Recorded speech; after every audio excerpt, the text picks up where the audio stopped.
The IBM published some work a few years ago now where they published the 4 V's to consider around data, and it was a good piece of work actually. I mean, I think frankly people argue about it, but I mean we've looked at that, and irrespective of you on the prior V's, we think there's actually some missing components, and conveniently we found V's to cover it.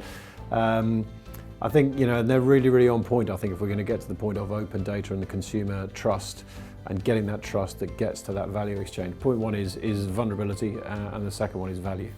And the vulnerability one I think is crucial, because at the moment if you ask people, you know, people are quite nervous about what's happening with their data, how it's used, suspicious a little bit about the intentions of organisations using it, and we need to get that trust, that transparency clear.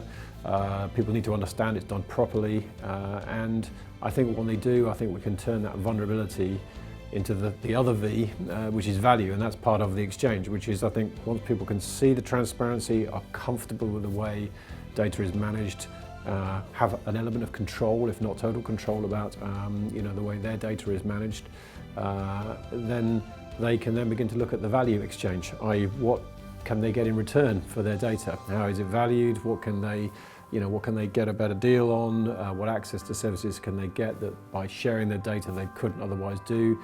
And that value then is a value exchange, which I think helps to deal with the, I think, perfectly legitimate concerns around vulnerability.